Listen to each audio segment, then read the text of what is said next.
Welcome to the Self-Revolution podcast. This is your weekly reminder to wake up to who the fuck you really are. I'm your host, Breanna Rae Blaney, and it is truly my honor to guide you on this journey of self-revolution and evolution. Join me as one by one, we collectively wake up to create a more harmonious, enlightened, and fulfilled world.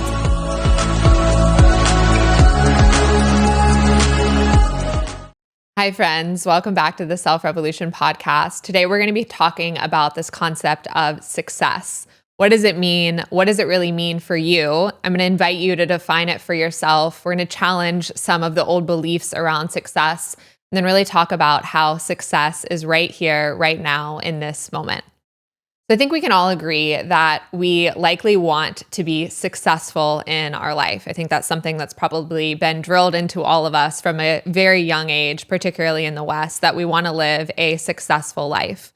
But what really does it mean to be successful? So the Britannica Dictionary defines success as the fact of getting or achieving wealth, respect, or fame. And it's pretty interesting when I read this definition of success, because I think that was probably what I had defined success as a young person. I thought I'd be successful if I had made a lot of money, or if people respected me, or if I was, famous, or was garnering more. And as I have moved through my journey, my definition of success has fundamentally shifted.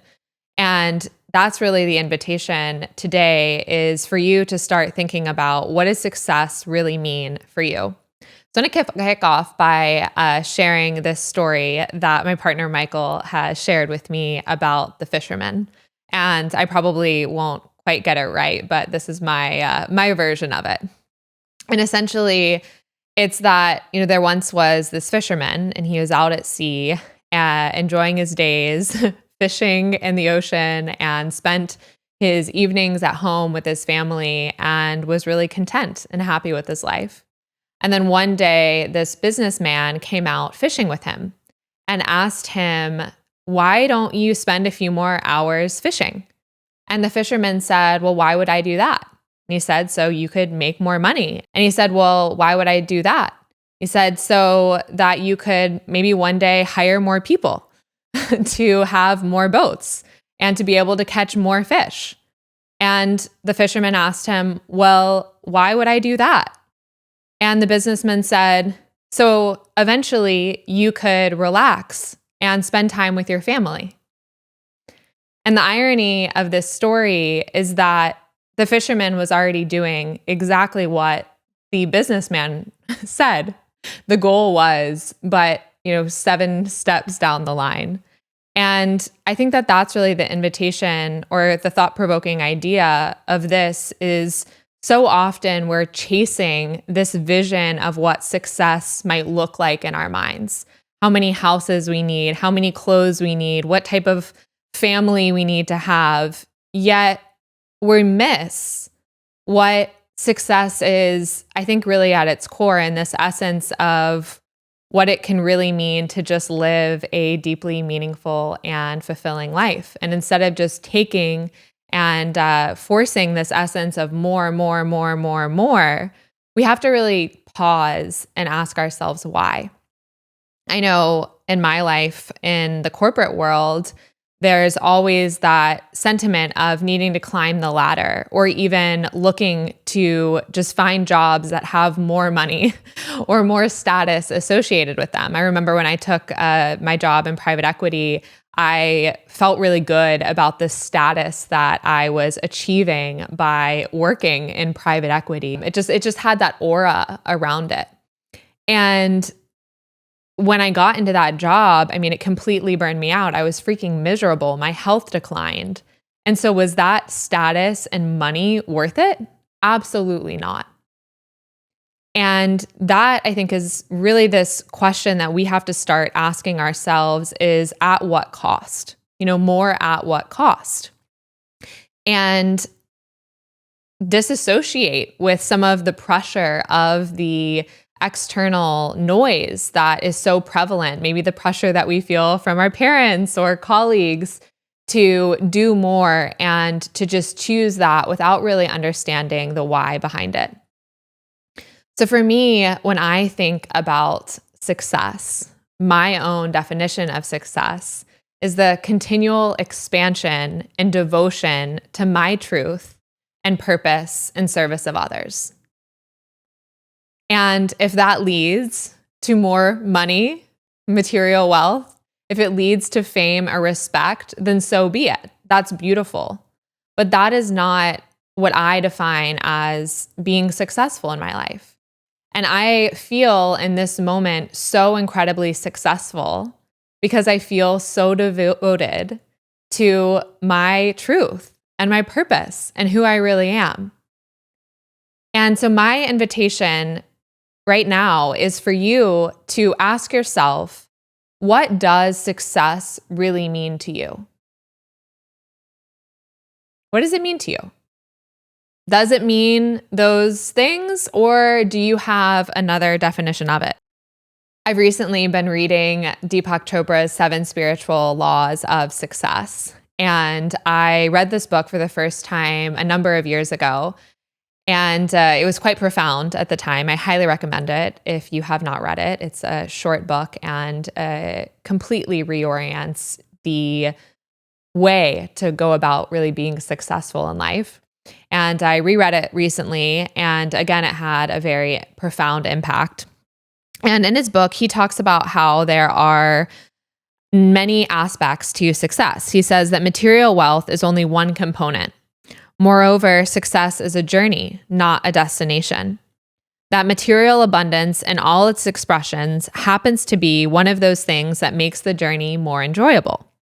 But success is also good health, energy, and enthusiasm for life, fulfilling relationships, creative freedom, emotional and psychological stability, a sense of well-being, and peace of mind. And the way that we can start reorienting or becoming successful is also very different. In 7 Spiritual Laws of Success, he talks about this law of pure potentiality and tapping in to the present moment and how right here, right now is the only way to cultivate, more success in life, because this present moment is all there really is. So I think often we use language like, I will be successful when, or I will be happy when. And this idea of success is something that is in the future. But if we keep that mindset going, that this is always something that's going to be out there, but not right here, we are detaching ourselves from the only thing that is real, which is this present moment. And so my second invitation is to start thinking about success in the present moment.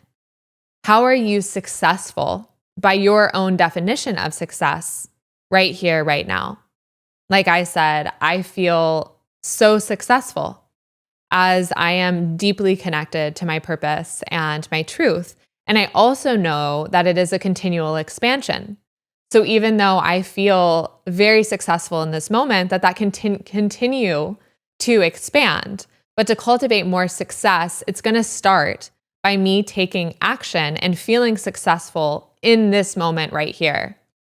And that if I reorient my mindset to not think about it something that's in the future, but I focus on what can I do in this moment to expand that success? What can I do in this moment to feel more connected to my purpose and my truth in service of others? And I know that if I keep doing that from this moment, I will be infinitely and abundantly successful. And this is very different than how we often think about it. We often think about it that, we have to go chase success. And this is an invitation to reorient from that chasing mindset to the creation mindset of right here, right now. The last little nugget I want to leave you with today is just around the metrics of success, and that starting to really think about whether it's true for you that more is always better. Success can often, be defined from a monetary perspective, and that more money, that material number in your bank account, means that you are more successful than someone else. And that if you have more of it, then that's going to make you more successful. And maybe at different parts and journeys of your career, you've made more money and less at other times. And so maybe in this moment, you're feeling like, wow, I was more successful then because I was making more money then than I am now. And I want you to ask yourself, is that really true? Is that really true? Or is it like the fisherman? And that analogy of actually you are living your life in this moment with a deeper connection with your own definition of success by the metrics that you really define.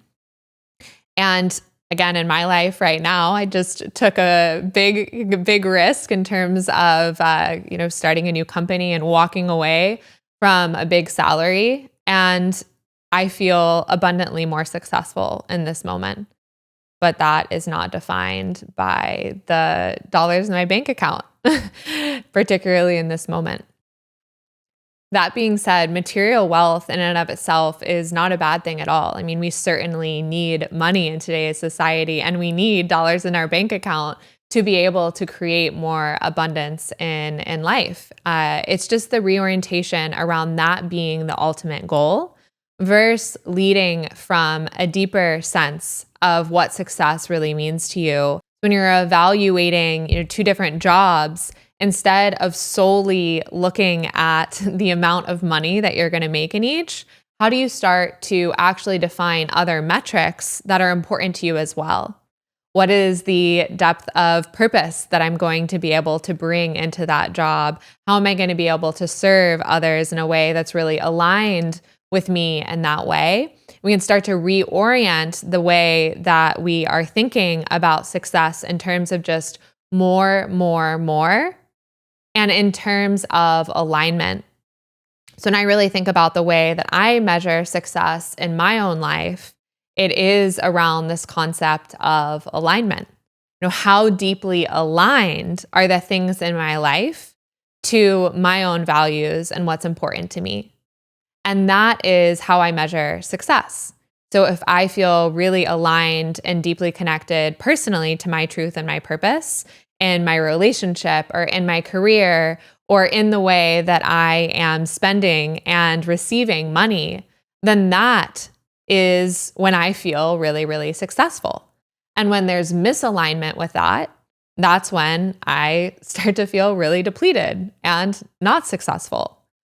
And so that metric of just shifting from more to alignment as a metric is just a seed to plant around whether that really resonates with you. And you can certainly cultivate money and wealth from a place of alignment. If you happen to listen to our episode last week with Dr. Nabodi, he talked about how he's doing just that, about how in Vedic philosophy, we're able to cultivate artha, wealth, money, when we are aligned in our lives. And so that whole concept of reciprocity, of giving and receiving and karma, that law of right action, when we are in alignment with things in our life, then we're going to be more in this effortless flow of information, of being able to receive and give, and monetary wealth is certainly associated with that. So I hope that this leaves you with a number of nuggets around how to start reorienting your own mindset of success. Number one, redefine what success really means to you. Put pen to paper and actually write out your own definition of success. Number two, reorient how you think about success. Bring it from something that's in the future to this present moment. I am successful now in this moment here because whatever it is. And then number three, invite yourself to reorient around the metrics upon which you are measuring your own success. Is it your health and vitality and aliveness? Is it the depth of your love? Is it how you look at others? And from those three things of defining success, reorienting around it being in this present moment, and number 3, around the metrics, I hope you will be able to see success in a whole new lens. From my heart to yours. Have a great day.